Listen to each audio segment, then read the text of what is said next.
یەکێتیەکانی ژنان و لاوانی دموکراتی کوردستانی ئێران بە بۆنەی ڕۆژی جیهانی زمانی دایکی بەیاننامەیەکی هاوبەشیان بڵاو کردەوە. دەقی بەیاننامەکە بانچەشنە.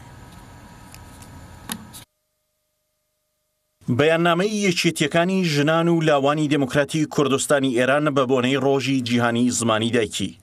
پاراستن و پەرەپێدانی زمانی دایکیمان پاراستن و گەشەپێدانی شوناسی مرۆیی و نەتەوەییمانە.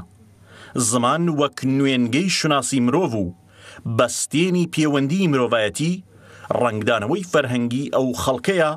کە قسەی پێدەکەن. لەو ڕاستایەدا دەور و کاریگەری زمانی دایک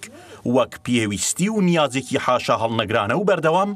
شوێنی تایبەتی خۆی هەیە و هەرچی زیاتر خۆی دەنوێنێ. بە تایبەت بۆ ئێمەی کورد کە زمانەکەمان چ لەلایەن دەسەڵاتی لە بنەڕەتدا شۆڤینیستی کۆماری ئیسلامیەوە و چ لەلایەن هەندێک بیری ڕەگەزپەرستانەوە کە بە سوکایەتیکردن بە زمانی نەتەوەکانی نیشتەجێی ئێران دەیانەوێ زمان و کولتوری ئەو نەتەوانە بسڕنەوە، منداڵانی کورد پێیان شەرم بێ بە زمانی خۆیان قسە بکەن و بیخوێننەوە و زانست فێر بن و هەزری نەتەوەیان کە لە زماندا خۆی دەردەبڕێ لێون و لێڵ ببێ پێویستە کە بە هەر شێوەیەک بۆمان دەکرێ فێربوون و خوێندن بە زمانی دایکیمان واتە زمانی کوردی بکەین بە ئەرزش و نۆرمێکی کۆمەڵایەتی. زمانی دایکی کۆڵەکەی سەرەکی گەشەی هزری و پەروەردەیی سەردەمیانەیە و خوێندن و نووسین بەو زمانە لە هەموو قۆناغەکانی خوێندن و هەموو بوارەکانی ژیان و زانستدا مافی سەرەتایی هەر تاکوونەتەوەیەکی ئەم جیهانەیە. لەلایەن ڕێکخراوی یونسکۆوە ڕۆژی 21 فێوریەی هەموو ساڵێک وەک ڕۆژی ڕێزگرتن و پاراستنی زمانی دایکی نێودێرکراوە و ڕێزی لێدەگیرێ.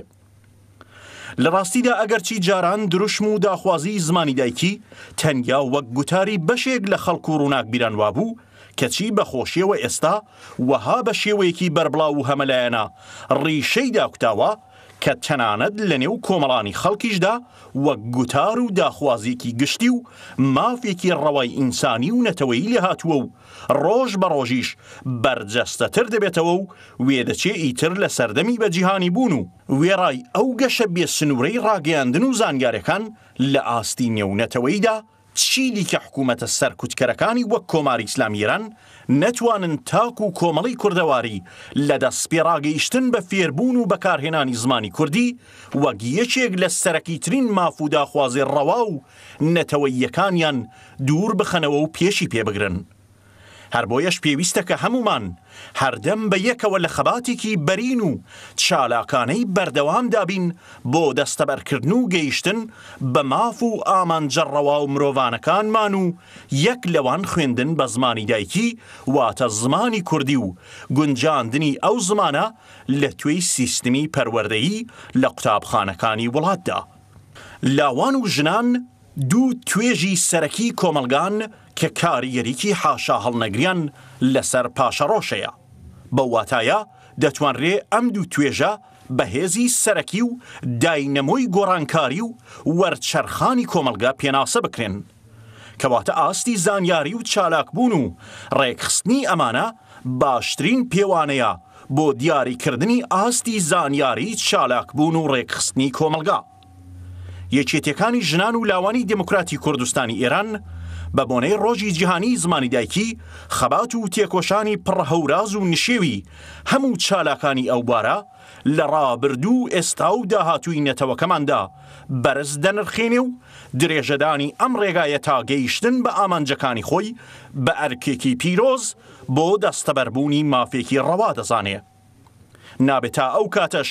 هەرگیز دەستەوەستان ڕاوەستین و پێویستە کە هەر کامێکمان لە نێو بنەماڵە و خێزانەکەی خۆماندا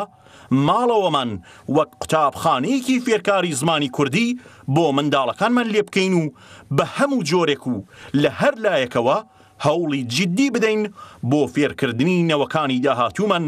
بە فەرهەنگ و زمانی ڕەسەنی کوردی کە خۆی هەنگاوێکی یەکجار گرنگ و پێشڕەوانەیە بۆ گەیشتن بە ئامانجە یەکجاریەکان و ڕزگاری نەتەوەییمان. یەکێتی ژنانی دموکراتی کوردستانی ئێران،